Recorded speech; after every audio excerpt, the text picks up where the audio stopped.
Exodus chapter 1. The Israelites in Egypt. These are the names of the sons of Israel, that is, Jacob, who moved to Egypt with their father, each with his family: Reuben, Simeon, Levi, Judah, Issachar, Zebulun, Benjamin, Dan, Naphtali, Gad, and Asher.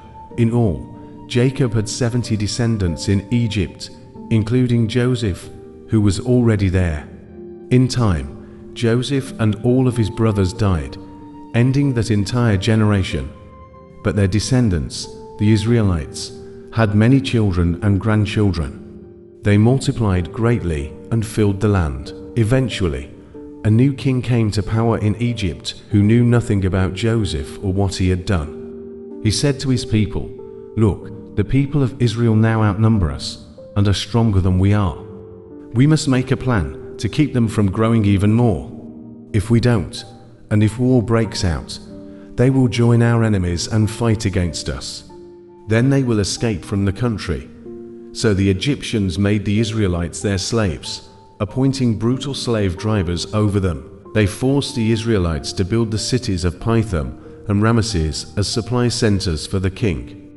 But the more the Egyptians oppressed them, the more the Israelites multiplied and spread, alarming the Egyptians even more. So the Egyptians worked the Israelites without mercy, making their lives bitter with harsh labor. They forced them to mix mortar, make bricks, and do all the field work. They were ruthless in all their demands. Pharaoh, the king of Egypt, gave this order to the Hebrew midwives, Shiphrah and Puah: "When you help the Hebrew women as they give birth, watch as they deliver. If the baby is a boy, kill him. If it is a girl, let her live." But the midwives feared God and refused to obey the king's orders. They allowed the boys to live too. So the king of Egypt summoned the midwives and demanded, "Why have you done this? Why have you allowed the boys to live? The Hebrew women are not like the Egyptian women." The midwives replied, "They are more vigorous and have their babies so quickly that we cannot get there in time." So God was good to the midwives, and the Israelites continued to multiply, growing more powerful. Because the midwives feared God, He gave them families of their own. Then Pharaoh gave this order to all his people: "Throw every newborn Hebrew boy into the Nile River, but you may let the girls live." Chapter to the birth of Moses. About this time, a man and woman from the tribe of Levi got married. The woman became pregnant and gave birth to a son. She saw that he was a special baby and kept him hidden for 3 months. But when she could no longer hide him, she got a basket made of papyrus reeds and waterproofed it with tar and pitch. She put the baby in the basket and laid it among the reeds along the bank of the Nile River. The baby's sister stood at a distance, watching to see what would happen to him. Soon Pharaoh's daughter came down to bathe in the river, and her attendants walked along the river bank. When the princess saw the basket among the reeds, she sent her maid to get it. When she opened it, she saw the baby. The little boy was crying, and she felt sorry for him. "This must be one of the Hebrew children," she said. Then the baby's sister approached her and asked, "Should I get a Hebrew woman to nurse the baby for you?" The princess agreed, and the girl fetched the baby's mother. "Take this baby and nurse him for me." The princess told the baby's mother, "I will pay you for your help." So the woman took her baby home and nursed him.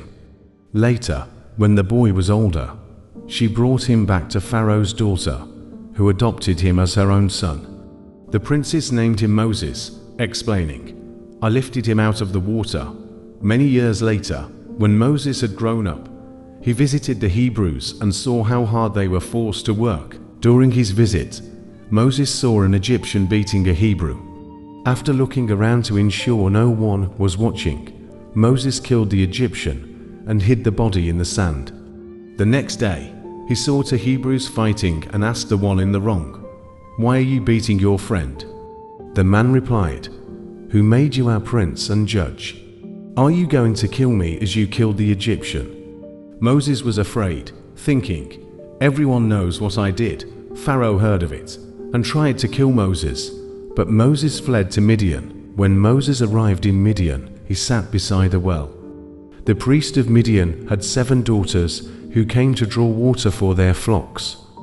Other shepherds tried to drive them away, but Moses rescued the girls and drew water for their flocks. When they returned home, their father Reuel asked, "Why are you back so soon?" They answered, "An Egyptian rescued us." Reuel said, "Where is he? Invite him to eat with us." Moses accepted, settled there, and married Reuel's daughter Zipporah, who bore him a son. Moses named his son Gershom, saying, "I have been a foreigner in a foreign land." Years passed, and the king of Egypt died. The Israelites continued to groan under their burden of slavery. They cried out for help, and their cry rose to God. God heard their groaning and remembered his covenant with Abraham, Isaac, and Jacob. He looked down on the Israelites and knew it was time to act. Chapter 3: Moses and the burning bush. One day Moses was tending the flock of his father-in-law, Jethro, the priest of Midian.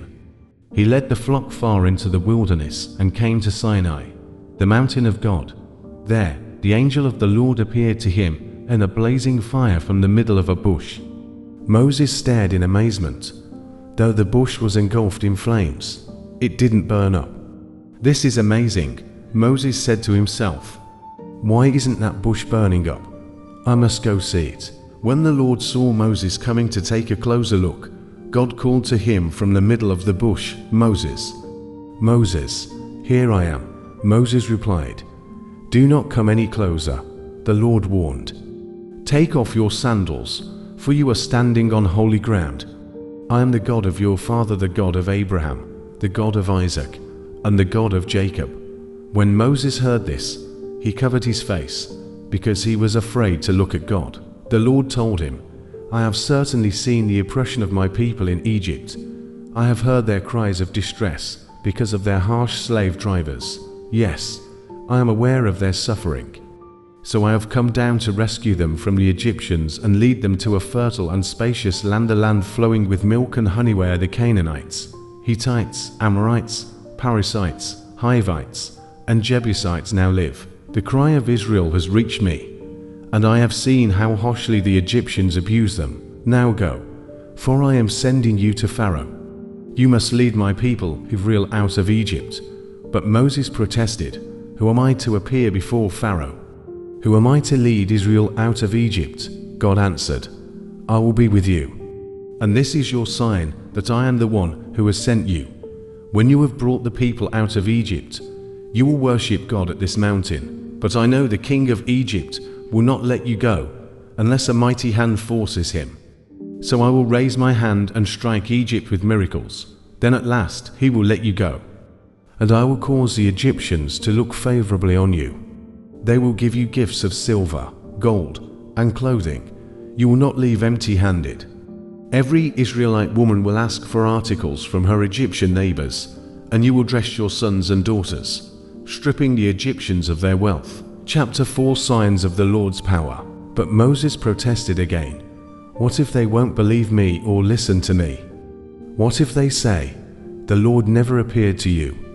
Then the Lord asked him, "What is that in your hand?" "A shepherd's staff," Moses replied. "Throw it down on the ground," the Lord told him. So Moses threw down the staff, and it turned into a snake. Moses jumped back. Then the Lord told him, "Reach out and grab its tail." Moses reached out and grabbed it, and it turned back into a shepherd's staff in his hand. "Perform this sign," the Lord said. "Then they will believe that the Lord, the God of Abraham, Isaac, and Jacob, has appeared to you." Then the Lord said, "Put your hand inside your cloak." Moses did so, and when he took it out, his hand was white as snow with a severe skin disease.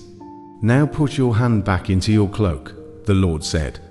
Moses obeyed, and when he took it out, it was as healthy as the rest of his body. The Lord said, "If they don't believe you after the first sign, they will believe the second. And if they don't believe after both, take some water from the Nile, pour it on dry ground, and it will turn to blood." But Moses pleaded, "O Lord, I'm not good with words. I get tongue-tied, and my words are tangled." The Lord replied, "Who makes a person's mouth? Is it not I, the Lord? Now go. I will be with you as you speak and instruct you in what to say." But Moses pleaded again, "Lord, please, send anyone else." The Lord became angry and said, "What about your brother, Aaron? He speaks well and is coming to meet you. He will be delighted to see you. Speak to him and put the words in his mouth. I will be with both of you. Aaron will be your spokesman. He will speak for you, and you will guide him. Take your shepherd's staff and use it to perform the miraculous signs I have shown you." Moses returns to Egypt. Moses went back home to Jethro, his father-in-law, and said, "Please let me return to my relatives in Egypt. I don't even know if they are still alive." Jethro replied, "Go in peace." Before Moses left Midian, the Lord said to him, "Return to Egypt, for all those who wanted to kill you have died." So Moses took his wife and sons, put them on a donkey, and headed back to the land of Egypt. In his hand, he carried the staff of God. The Lord told Moses, "When you arrive in Egypt, go to Pharaoh and perform all the miracles I have empowered you to do. But I will harden his heart, so he will refuse to let the people go. Then you will tell him, 'This is what the Lord says. Israel is my firstborn son. I commanded you, let my son go, so he can worship me. But since you have refused, I will now kill your firstborn son.'" On the way to Egypt, at a place where Moses and his family had stopped for the night, the Lord confronted him and was about to kill him. But Moses' wife, Zipporah, took a flint knife and circumcised her son. She touched his feet with the foreskin and said, "Now you are a bridegroom of blood to me." When she said a bridegroom of blood, she was referring to the circumcision. After that, the Lord left him alone. Now the Lord had said to Aaron, "Go out into the wilderness to meet Moses." So Aaron went and met Moses at the mountain of God, and he embraced him. Moses then told Aaron everything the Lord had commanded him to say, and he told him about the miraculous signs the Lord had commanded him to perform. Moses and Aaron returned to Egypt and called all the elders of Israel together. Aaron told them everything the Lord had told Moses, and Moses performed the miraculous signs as they watched. Then the people of Israel were convinced that the Lord had sent Moses and Aaron. When they heard that the Lord was concerned about them and had seen their misery, they bowed down and worshipped. Chapter 5. Moses and Aaron speak to Pharaoh. After this presentation to Israel's leaders, Moses and Aaron went and spoke to Pharaoh. They told him, "This is what the Lord, the God of Israel, says. Let my people go, so they may hold a festival in my honor in the wilderness." "Is that so?" retorted Pharaoh. "And who is the Lord? Why should I listen to him and let Israel go? I don't know the Lord, and I will not let Israel go." But Aaron and Moses persisted. "The God of the Hebrews has met with us," they declared. "So let us take a 3-day journey into the wilderness, so we can offer sacrifices to the Lord our God.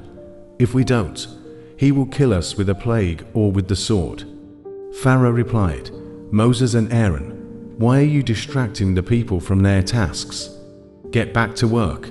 Look, there are many of your people in the land, and you are stopping them from their work." That same day, Pharaoh sent this order to the Egyptian slave drivers and the Israelite foremen: "Do not supply any more straw for making bricks. Make the people get it themselves, but still require them to make the same number of bricks as before. Don't reduce the quota. They are lazy. That's why they are crying out, 'Let us go and offer sacrifices to our God.' Load them down with more work. Make them sweat. That will teach them to listen to lies." So the slave drivers and foremen went out and told the people, "This is what Pharaoh says. I will not provide any more straw for you. Go and get it yourselves. Find it wherever you can. But you must produce just as many bricks as before." So the people scattered throughout the land of Egypt in search of stubble to use as straw. Meanwhile, the Egyptian slave drivers continued to push hard. "Meet your daily quota of bricks, just as you did when we provided you with straw," they demanded. Then they whipped the Israelite foremen they had put in charge of the work crews. "Why haven't you met your quotas either yesterday or today?" they demanded. So the Israelite foreman went to Pharaoh and pleaded with him. "Please don't treat your servants like this," they begged. "We are given no straw, but the slave drivers still demand, 'Make bricks.' We are being beaten, but it isn't our fault. Your own people are to blame." But Pharaoh shouted, "You're just lazy, lazy. That's why you're saying, 'Let us go and offer sacrifices to the Lord.' Now get back to work. No straw will be given to you, but you must still produce the full quota of bricks." The Israelite foreman could see that they were in serious trouble when they were told, "You must not reduce the number of bricks you make each day." As they left Pharaoh's court, they confronted Moses and Aaron, who were waiting outside for them. The foreman said to them, "May the Lord judge and punish you for making us stink before Pharaoh and his officials. You have put a sword into their hands, an excuse to kill us." Then Moses went back to the Lord and protested, "Why have you brought all this trouble on your own people, Lord? Why did you send me? Ever since I came to Pharaoh as your spokesman, he has been even more brutal to your people, and you have done nothing to rescue them." Chapter 6, Promises of Deliverance. Then the Lord told Moses, "Now you will see what I will do to Pharaoh. When he feels the force of my strong hand, he will let the people go. In fact, he will force them to leave his land." And God said to Moses, "I am Yahweh, the Lord. I appeared to Abraham, to Isaac, and to Jacob as El Shaddai, God Almighty, but I did not reveal my name, Yahweh, to them. And I reaffirmed my covenant with them.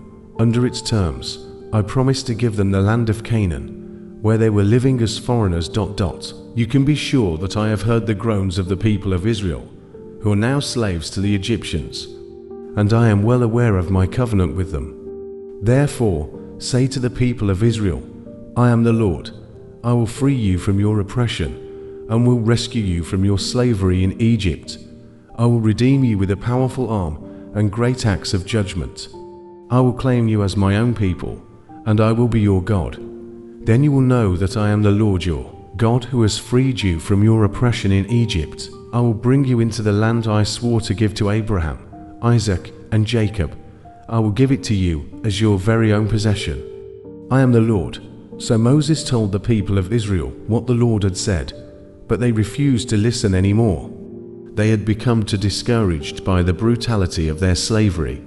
Then the Lord said to Moses, "Go back to Pharaoh, the king of Egypt, and tell him to let the people of Israel leave his country." "But Lord," Moses objected, "my own people won't listen to me anymore. How can I expect Pharaoh to listen?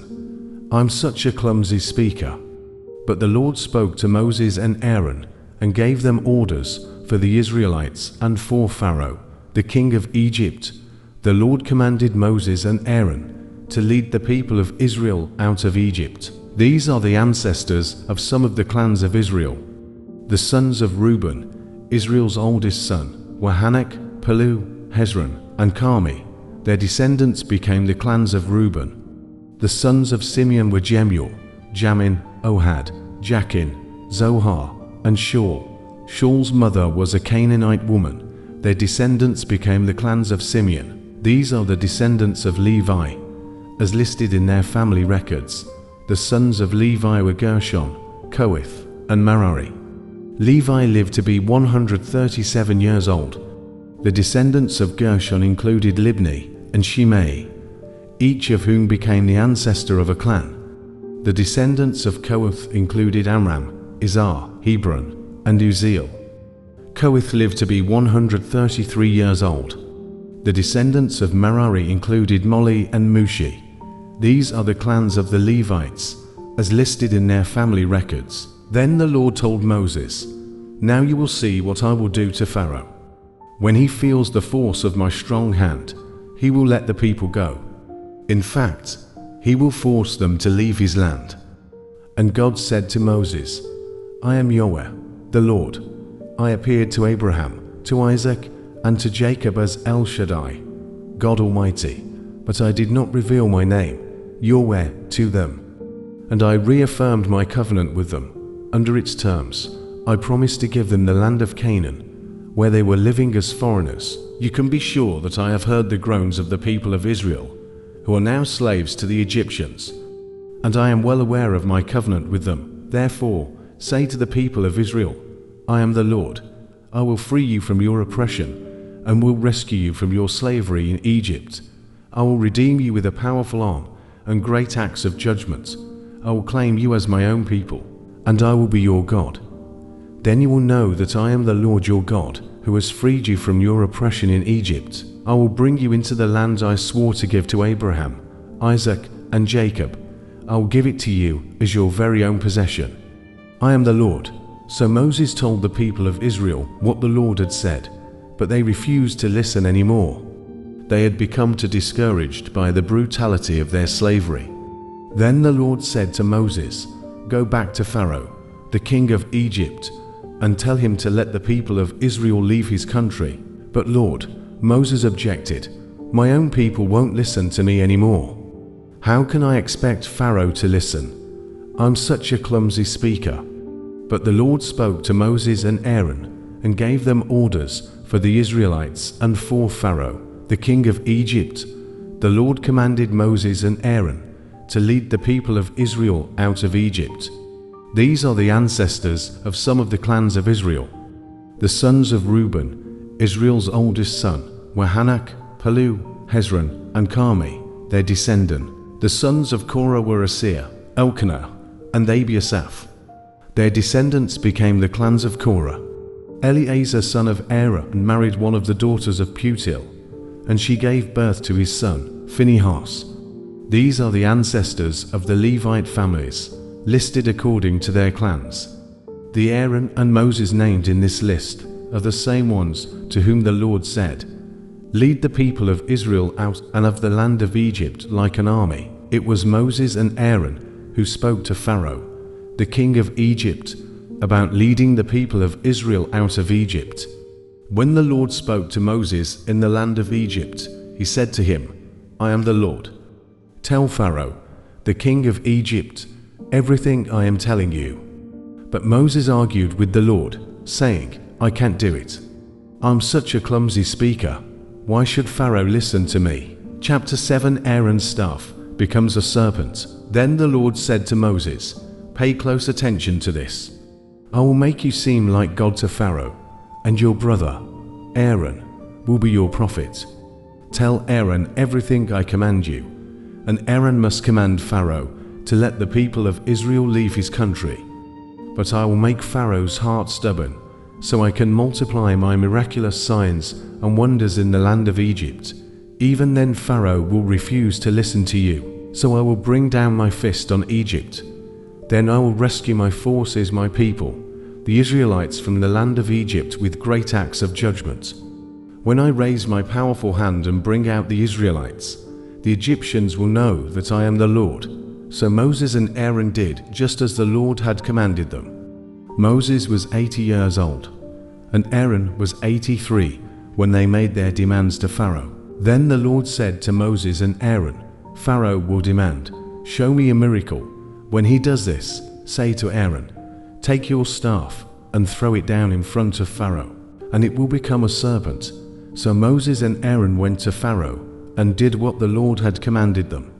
Aaron threw down his staff before Pharaoh and his officials, and it became a serpent. Then Pharaoh called in his own wise men and sorcerers, and these Egyptian magicians did the same thing with their magic. They threw down their staffs, which also became serpents. But then Aaron's staff swallowed up their staffs. Pharaoh's heart, however, remained hard. He still refused to listen, just as the Lord had predicted. Then the Lord said to Moses, Pharaoh's heart is stubborn, and he still refuses to let the people go. So go to Pharaoh in the morning as he goes down to the river. Stand on the bank of the Nile and meet him there. Be sure to take along the staff that turned into a snake. Then announce to him, The Lord, the God of the Hebrews, has sent me to tell you, Let my people go, so they can worship me in the wilderness. Until now, you have refused to listen to him. So this is what the Lord says, I will show you that I am the Lord. Look, I will strike the water of the Nile with this staff in my hand, and the river will turn to blood. The fish in it will die, and the river will stink. The Egyptians will not be able to drink any water from the Nile. Then the Lord said to Moses, "Tell Aaron, take your staff and raise your hand over the waters of Egypt, all its rivers, canals, ponds, and all the reservoirs. Turn all the water to blood. Everywhere in Egypt the water will turn to blood, even the water stored in wooden bowls and stone pots." Chapter 8, A Plague of Frogs. Then the Lord said to Moses, "Go back to Pharaoh and announce to him, 'This is what the Lord says, let my people go, so they can worship me. If you refuse to let them go, I will send a plague of frogs across your entire land. The Nile River will swarm with frogs. They will come up out of the river and into your palace, even into your bedroom and onto your bed. They will enter the houses of your officials and your people. They will even jump into your ovens and your kneading bowls. Frogs will jump on you, your people, and all your officials." Then the Lord said to Moses, "Tell Aaron, raise the staff in your hand over all the rivers, canals, and ponds of Egypt, and bring up frogs over all the land." So Aaron raised his hand over the waters of Egypt, and frogs came up and covered the whole land. But the magicians were able to do the same thing with their magic. They, too, caused frogs to come up on the land of Egypt. Then Pharaoh summoned Moses and Aaron and begged, "Plead with the Lord to take the frogs away from me and my people. I will let your people go, so they can offer sacrifices to the Lord. You set the time." Moses replied, "Tell me when you want me to pray for you, your officials, and your people. Then you and your houses will be rid of the frogs. They will remain only in the Nile River." "Do it tomorrow," Pharaoh said.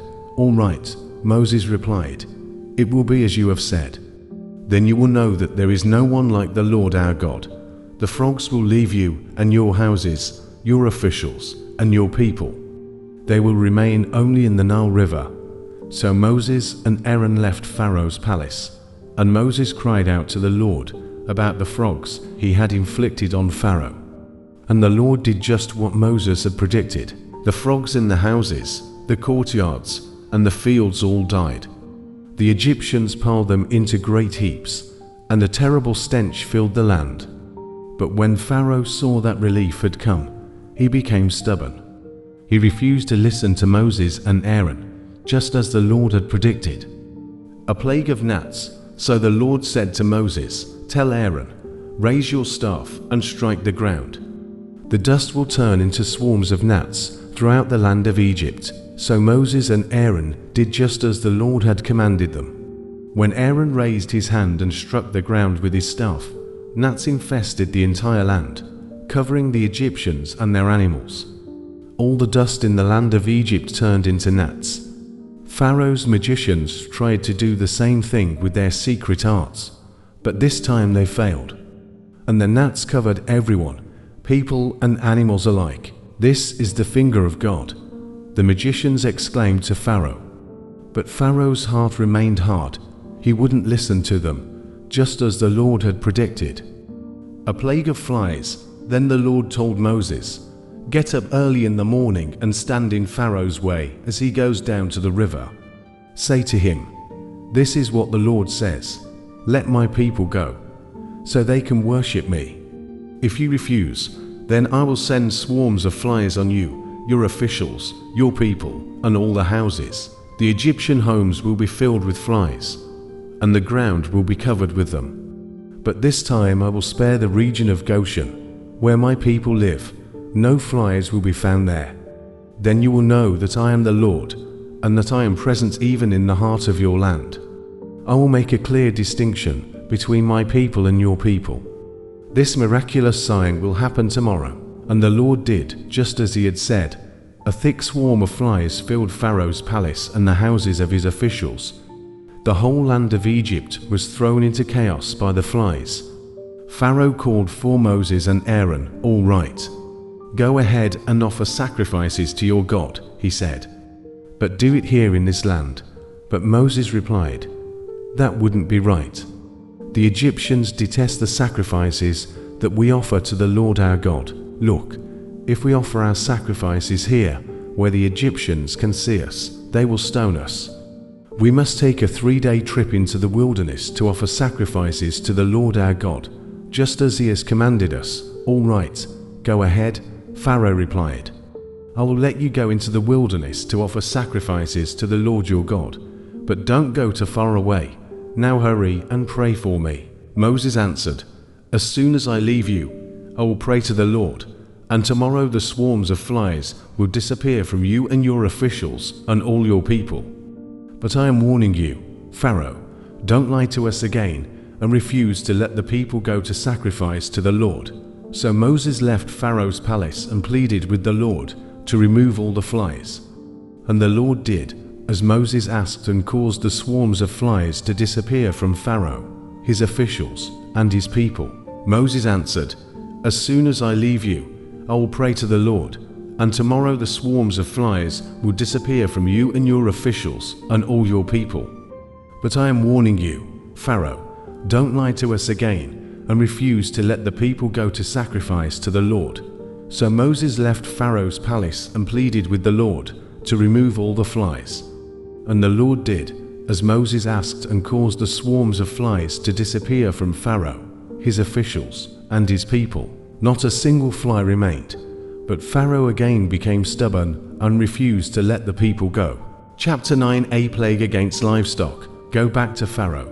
The Lord commanded Moses, "Tell him, this is what the Lord, the God of the Hebrews, says, let my people go, so they can worship me. If you continue to hold them and refuse to let them go, the hand of the Lord will strike all your livestock, your horses, donkeys, camels, cattle, sheep, and goats with a deadly plague. But the Lord will again make a distinction between the livestock of the Israelites and that of the Egyptians. Not a single one of Israel's animals will die. The Lord has already set the time for the plague to begin. He has declared that he will strike the land tomorrow, and the Lord did just as he had said. The next morning all the livestock of the Egyptians died, but the Israelites didn't lose a single animal. Pharaoh sent his officials to investigate, and they discovered that the Israelites had not lost a single animal. But even so, Pharaoh's heart remained stubborn, and he still refused to let the people go.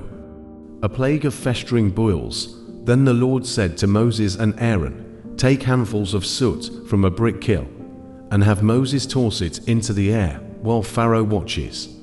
The ashes will spread like fine dust over the whole land of Egypt, causing festering boils to break out on people and animals throughout the land." So they took soot from a brick kiln and went and stood before Pharaoh.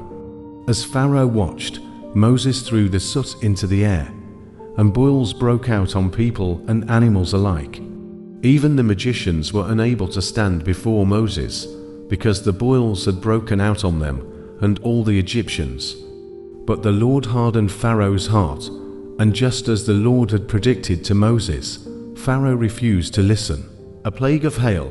Then the Lord said to Moses, "Get up early in the morning and stand before Pharaoh. Tell him, this is what the Lord, the God of the Hebrews, says, let my people go, so they can worship me. If you don't, I will send more plagues on you and your officials and your people. Then you will know that there is no one like me in all the earth. By now I could have lifted my hand and struck you and your people with a plague to wipe you off the face of the earth. But I have spared you for a purpose, to show you my power and to spread my fame throughout the earth. But you still lord it over my people and refuse to let them go. So tomorrow at this time, I will send a hailstorm more devastating than any in all the history of Egypt. Quick, order your livestock and servants to come in from the fields to find shelter. Any person or animal left outside will die when the hail falls." Some of Pharaoh's officials were afraid because of what the Lord had said. They quickly brought their servants and livestock in from the fields. But those who paid no attention to the word of the Lord left theirs out in the open. Then the Lord said to Moses, "Lift your hand toward the sky so hail may fall on the people, the livestock, and all the plants throughout the land of Egypt." So Moses lifted his staff toward the sky, and the Lord sent thunder and hail, and lightning flashed toward the earth. The Lord sent a tremendous hailstorm against all the land of Egypt. Never in all the history of Egypt had there been a storm like that, with such devastating hail and continuous lightning. It left all of Egypt in ruins. The hail struck down everything in the open field, people, animals, and plants alike. Even the trees were destroyed. The only place without hail was the region of Goshen, where the people of Israel lived. Then Pharaoh quickly summoned Moses and Aaron. "This time I have sinned," he confessed. "The Lord is the righteous one, and my people and I are wrong. Please beg the Lord to end this terrifying thunder and hail. We've had enough. I will let you go. You don't need to stay any longer." "All right," Moses replied. "As soon as I leave the city, I will lift my hands and pray to the Lord. Then the thunder and hail will stop, and you will know that the earth belongs to the Lord. But I know that you and your officials still do not fear the Lord God." All the flax and barley were ruined by the hail, because the barley had formed heads and the flax was budding. But the wheat and the emmer wheat were spared, because they had not yet sprouted from the ground. So Moses left Pharaoh's court and went out of the city. When he lifted his hands to the Lord, the thunder and hail stopped, and the downpour ceased. But when Pharaoh saw that the rain, hail, and thunder had stopped, he and his officials sinned again, and Pharaoh again became stubborn. Because his heart was hard, Pharaoh refused to let the people leave, just as the Lord had predicted through Moses. Chapter 10. Plague of Locusts. Then the Lord said to Moses, "Return to Pharaoh and make your demands again. I have made him and his officials stubborn, so I can display my miraculous signs among them. I've also done it so you can tell your children and grandchildren about how I made a mockery of the Egyptians and about the signs I displayed among them, and so you will know that I am the Lord." So Moses and Aaron went to Pharaoh and said, "This is what the Lord, the God of the Hebrews, says. How long will you refuse to submit to me? Let my people go, so they can worship me. If you refuse, watch out. For tomorrow will bring a swarm of locusts on your country. They will cover the land, so that you won't be able to see the ground. They will devour what little is left of your crops after the hailstorm, including all the trees growing in the fields. They will overrun your palaces and the homes of your officials. Never in the history of Egypt have your ancestors seen a plague like this one." And with that, Moses turned and left Pharaoh. Pharaoh's officials now came to Pharaoh and appealed to him. "How long will you let this man hold us hostage? Let the men go to worship the Lord their God. Don't you realize that Egypt lies in ruins?" So Moses and Aaron were brought back to Pharaoh. "All right," he told them, "go and worship the Lord your God. But who exactly will be going with you?"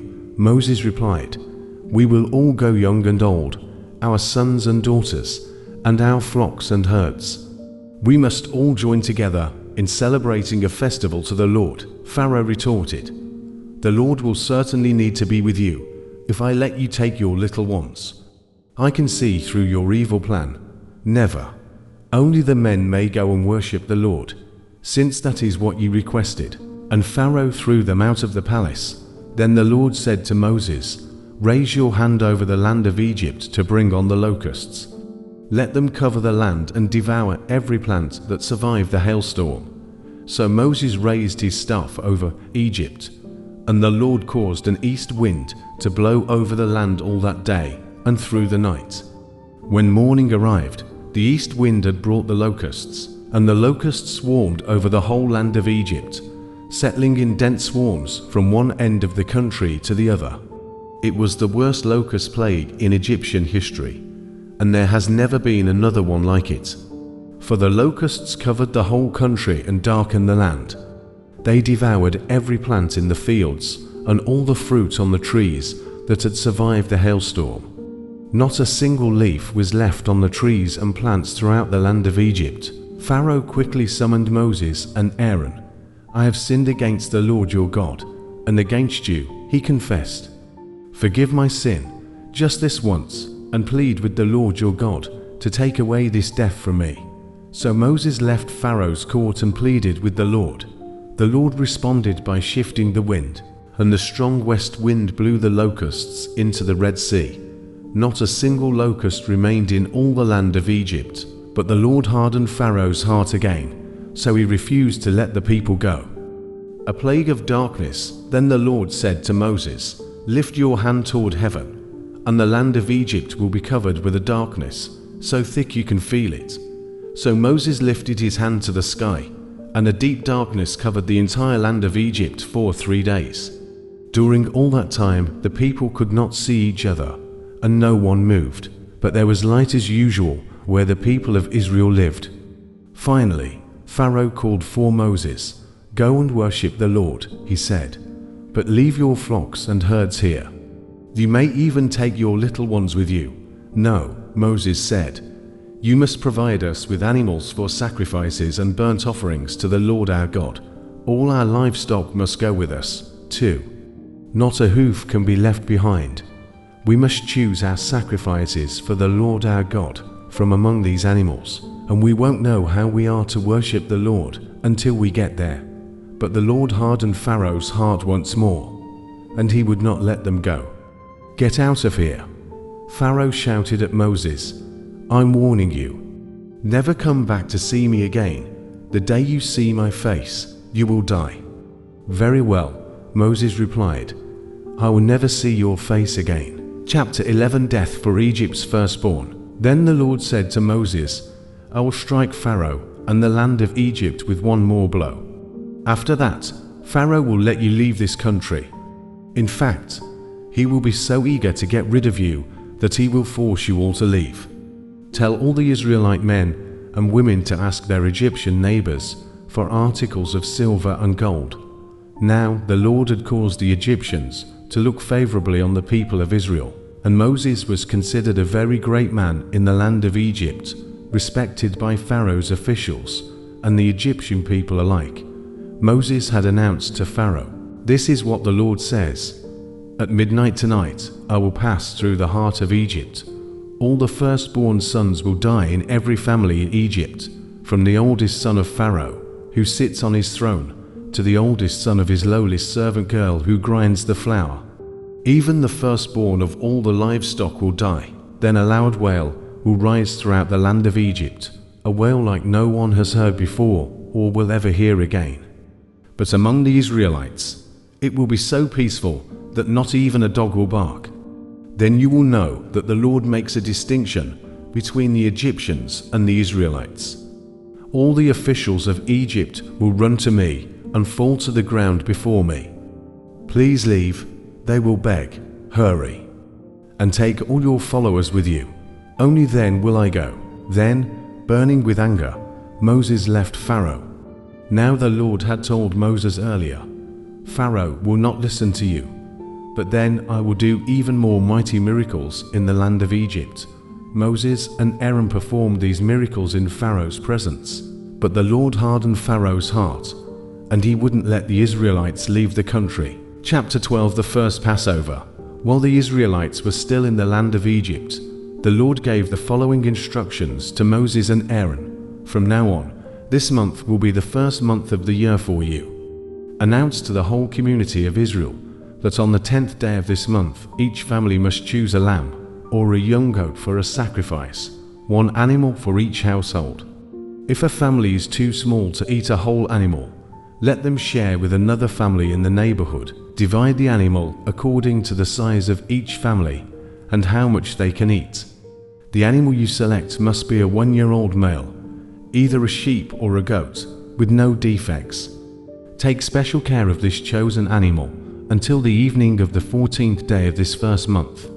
Then the whole assembly of the community of Israel just slaughter their lamb or young goat at twilight. They are to take some of the blood and smear it on the sides and top of the door frames of the houses. That same night they must roast the meat over a fire and eat it along with bitter salad greens and bread made without yeast. Do not eat any of the meat raw or boiled in water.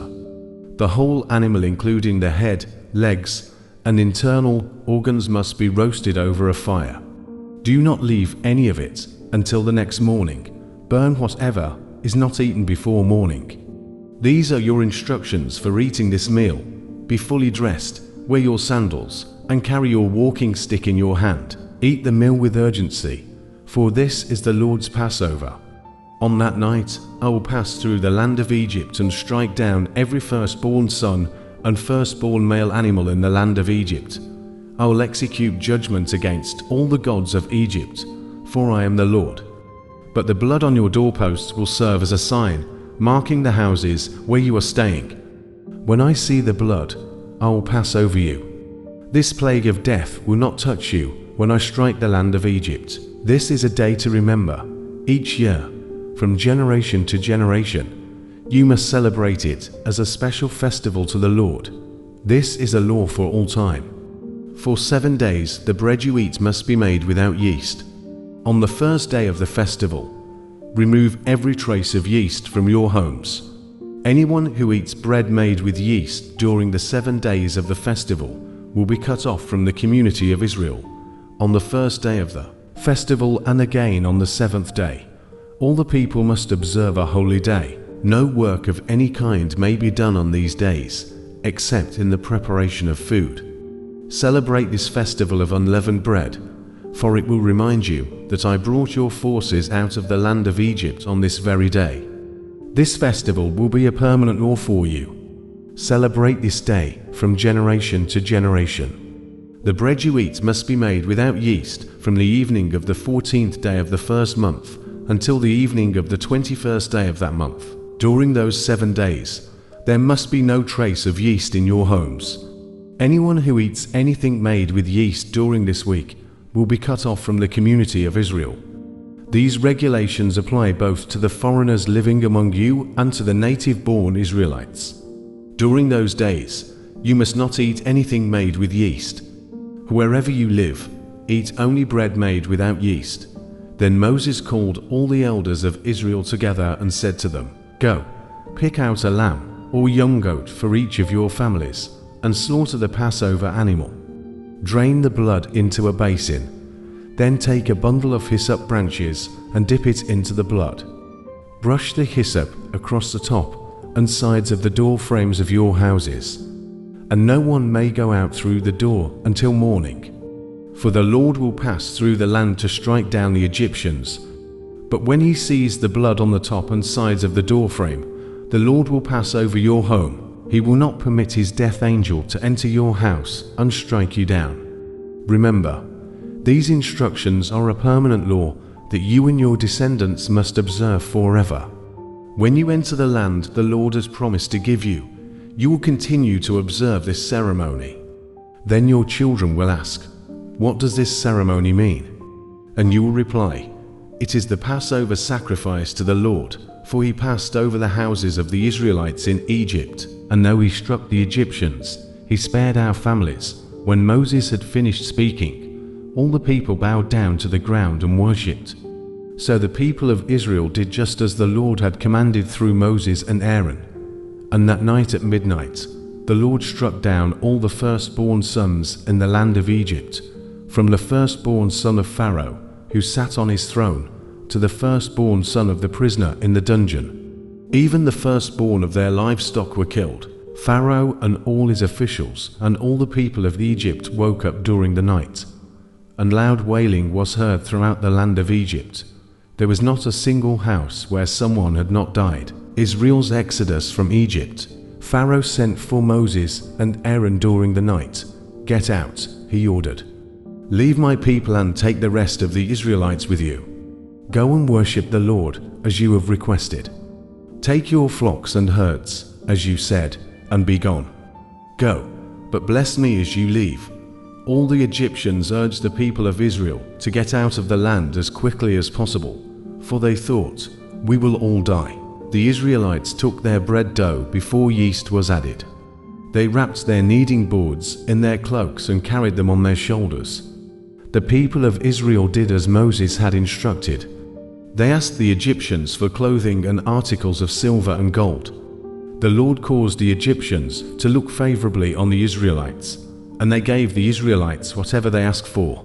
So they stripped the Egyptians of their wealth, That night the people of Israel left Ramesses and started for Sukkot. There were about 600,000 men, plus all the women and children. A rabble of non-Israelites went with them, along with great flocks and herds of livestock. For bread, they baked flat cakes from the dough without yeast they had brought from Egypt. It was made without yeast because the people were driven out of Egypt in such a hurry that they had no time to prepare the bread or other food. The people of Israel had lived in Egypt for 430 years. In fact, it was on the last day of the 430th year that all the Lord's forces left the land. On this night, the Lord kept his promise to bring his people out of the land of Egypt. So this night belongs to him, and it must be commemorated every year by all the Israelites, from generation to generation. Instructions for the Passover. Then the Lord said to Moses and Aaron, "These are the instructions for the festival of Passover. No outsiders are allowed to eat the Passover meal, but any slave who has been purchased may eat it if he has been circumcised. Temporary residents and hired servants may not eat it. Each Passover lamb must be eaten in one house. Do not carry any of its meat outside, and do not break any of its bones." The whole community of Israel just celebrate this Passover festival. If there are foreigners living among you who want to celebrate the Lord's Passover, let all their males be circumcised. Only then may they celebrate the Passover with you, any native-born Israelite. But no uncircumcised male may ever eat the Passover meal. This instruction applies to everyone, whether a native-born Israelite or a foreigner living among you. So all the people of Israel followed all the Lord's commands to Moses and Aaron. On that very day, the Lord brought the people of Israel out of the land of Egypt like an army. Chapter 13, Dedication of the Firstborn. Then the Lord said to Moses, "Dedicate to me every firstborn among the Israelites, the first offspring to be born, of both humans and animals, belongs to me." So Moses said to the people, "This is a day to remember forever, the day you left Egypt, the place of your slavery. Today the Lord has brought you out by the power of his mighty hand. Remember, eat no food containing yeast. On this day in early spring, in the month of Aviv, you have been set free. You must celebrate this event in this month each year, till the Lord brings you into the land of the Canaanites, Hittites, Amorites, Hivites, and Jebusites. He swore to your ancestors that he would give you this land, a land flowing with milk and honey. Closing parenthesis. For 7 days the bread you eat must be made without yeast. Then on the 7th day, celebrate a feast to the Lord. Eat bread without yeast during those 7 days. In fact, there must be no yeast bread or any yeast at all found within the borders of your land during this time. On the 7th day, you must explain to your children, "I am celebrating what the Lord did for me when I left Egypt." This annual festival will be a visible sign to you, like a mark branded on your hand or your forehead. Let it remind you always to recite this teaching of the Lord. With a strong hand, the Lord rescued you from Egypt, so observe the decree of this festival at the appointed time each year. This is what you must do when the Lord fulfills the promise he swore to you and to your ancestors. When he gives you the land where the Canaanites now live, you must present all firstborn sons and firstborn male animals to the Lord, for they belong to him. A firstborn donkey may be brought back from the Lord by presenting a lamb or young goat in its place. But if you do not buy it back, you must break its neck. However, you must buy back every firstborn son. And in the future, your children will ask you, "What does all this mean?" Then you will tell them, "With the power of his mighty hand, the Lord brought us out of Egypt, the place of our slavery. Pharaoh stubbornly refused to let us go. So the Lord killed all the firstborn males throughout the land of Egypt, both people and animals. That is why I now sacrifice all the firstborn males to the Lord, except that the firstborn sons are always brought back. This ceremony will be like a mark branded on your hand or your forehead. It is a reminder that the power of the Lord's mighty hand brought us out of Egypt." Israel's wilderness detour. When Pharaoh finally let the people go, God did not lead them along the main road that runs through Philistine territory, even though that was the shortest route to the promised land. God said, if the people are faced with a battle, they might change their minds and return to Egypt. So God led them in a roundabout way through the wilderness toward the Red Sea. Thus the Israelites left Egypt like an army ready for battle. Moses took the bones of Joseph with him, for Joseph had made the sons of Israel swear to do this. He said, God will certainly come to help you. When he does, you must take my bones with you from this place. The Israelites left Sukkot and camped at Etham on the edge of the wilderness. The Lord went ahead of them. He guided them during the day with a pillar of cloud, and he provided light at night with a pillar of fire. This allowed them to travel by day or by night. And the Lord did not remove the pillar of cloud or pillar of fire from its place in front of the people. Chapter 14. The Lord's instructions to Moses. The Lord gave these instructions to Moses. Order the Israelites to turn back and camp by Pi-hahiroth between Migdal and the sea. Camp there along the shore, across from Baal-zephon. Then Pharaoh will think, the Israelites are confused. They are trapped in the wilderness. Once again, I will harden Pharaoh's heart, and he will chase after you. I have planned this to display my glory through Pharaoh and his army. When word reached Pharaoh that the Israelites had fled, he and his officials changed their minds. What have we done, letting all those Israelite slaves get away? They asked. Pharaoh harnessed his chariot and called up his troops, taking 600 of Egypt's best chariots, along with the rest, each with its commander. The Lord hardened Pharaoh's heart, so he chased after the Israelites, who had left with fists raised in defiance. The Egyptians pursued them with all Pharaoh's forces, his horses, chariots, charioteers, and troops. They caught up with the Israelites camped near Pi-hahiroth, across from Baal-zephon. As Pharaoh approached, the Israelites panicked. Why did you bring us out here to die? They cried. It's better to be slaves in Egypt than corpses in the wilderness. But Moses said, don't be afraid. Stand still and watch the Lord rescue you today. He will fight for you. The Lord said to Moses, why are you crying out to me? Tell the people to move. Raise your staff over the sea and divide the water, so they can walk through on dry ground. I will harden the Egyptians' hearts, and they will charge in. My glory will be displayed through Pharaoh, his troops, and his chariots. Then Egypt will know I am the Lord. The angel of God moved to the rear, and the pillar of cloud stood between the Egyptians and Israelites all night. Moses raised his hand, and the Lord opened a path through the sea with a strong wind, turning the seabed into dry land. The Israelites walked through with walls of water on both sides. The Egyptians pursued, but the Lord threw them into confusion. He twisted their chariot wheels, making them hard to drive. Let's get out of here, the Egyptians shouted. The Lord is fighting for Israel.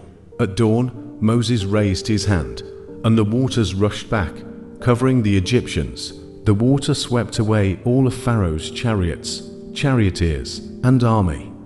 Of those who chased the Israelites into the sea, not a single one survived.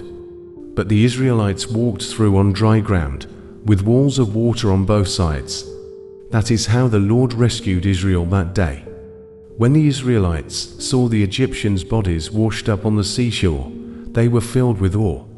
They put their faith in the Lord and in his servant Moses. Chapter 15. A Song of Deliverance. Then Moses and the people of Israel sang this song to the Lord. I will sing to the Lord, for he has triumphed gloriously. He has hurled both horse and rider into the sea. The Lord is my strength and my song. He has given me victory.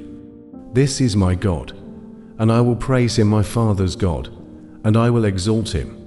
The Lord is a warrior, Yahweh is his name. Pharaoh's chariots and army he has hurled into the sea. Your right hand, O Lord, is glorious in power. Your right hand, O Lord, smashes the enemy. In the greatness of your majesty, you overthrow those who rise against you. You unleash your blazing fury. It consumes them like straw. At the blast of your breath, the waters piled up. The surging waters stood straight like a wall. In the heart of the sea, the deep waters became hard. The enemy boasted, "I will chase them and catch up with them. I will plunder them and consume them. I will flash my sword. My powerful hand will destroy them." But you blew with your breath, and the sea covered them. They sank like lead in the mighty waters. Who is like you among the gods, O Lord, glorious in holiness, awesome in splendor, performing great wonders? You raised your right hand, and the earth swallowed our enemies. With your unfailing love you lead the people you have redeemed. In your might, you guide them to your sacred home. The peoples hear and tremble. Anguish grips those who live in Philistia. The leaders of Edom are terrified. The nobles of Moab tremble. All who live in Canaan melt away. Terror and dread fall upon them. The power of your arm makes them lifeless as stone, until your people pass by, O Lord, until the people you purchase pass by. You will bring them in and plant them on your own mountain, the place, O Lord, reserved for your own dwelling, the sanctuary, O Lord, that your hands have established. The Lord will reign forever and ever. When Pharaoh's horses, chariots, and charioteers rushed into the sea, the Lord brought the water crashing down on them. But the people of Israel had walked through the middle of the sea on dry ground. Then Miriam the prophet, Aaron's sister, took a tambourine and led all the women as they played their tambourines and danced. Miriam sang this song, "Sing to the Lord, for he has triumphed gloriously. He has hurled both horse and rider into the sea." Then Moses led the people of Israel away from the Red Sea, and they moved out into the desert of Shur. They traveled in this desert for 3 days without finding any water. When they came to the oasis of Marah, the water was too bitter to drink. So they called the place Marah, which means bitter. Then the people complained and turned against Moses. "What are we going to drink?" they demanded. So Moses cried out to the Lord for help, and the Lord showed him a piece of wood. Moses threw it into the water, and this made the water good to drink. It was there at Marah that the Lord set before them the following decree as a standard to test their faithfulness to him. He said, "If you will listen carefully to the voice of the Lord your God, and do what is right in his sight, obeying his commands and keeping all his decrees, then I will not make you suffer any of the diseases I sent on the Egyptians. For I am the Lord who heals you." After leaving Marah, the Israelites traveled on to the oasis of Elim, where they found 12 springs and 70 palm trees. They camped there beside the water. Chapter 16. Manna and quail from heaven. Then the whole community of Israel set out from Elim and journeyed into the wilderness of Sin, between Elim and Mount Sinai. They arrived there on the 15th day of the second month, 1 month after leaving the land of Egypt. There, too, the whole community of Israel complained about Moses and Aaron. "If only the Lord had killed us back in Egypt," they moaned. "There we sat around pots filled with meat and ate all the bread we wanted. But now you have brought us into this wilderness to starve us all to death." Then the Lord said to Moses, "Look, I'm going to rain down food from heaven for you. Each day the people can go out and pick up as much food as they need for that day. I will test them in this to see whether or not they will follow my instructions. On the 6th day they will gather food, and when they prepare it, there will be twice as much as usual." So Moses and Aaron said to all the people of Israel, "By evening you will realize it was the Lord who brought you out of the land of Egypt. In the morning you will see the glory of the Lord, because he has heard your complaints, which are against him, not against us. What have we done that you should complain about us?" Then Moses added, "The Lord will give you meat to eat in the evening and bread to satisfy you in the morning, for he has heard all your complaints against him. What have we done? Yes, your complaints are against the Lord, not against us." Then Moses said to Aaron, "Announce this to the entire community of Israel. Present yourselves before the Lord, for he has heard your complaining." And as Aaron spoke to the whole community of Israel, they looked out toward the wilderness. There they could see the awesome glory of the Lord in the cloud. Then the Lord said to Moses, "I have heard the Israelites' complaints.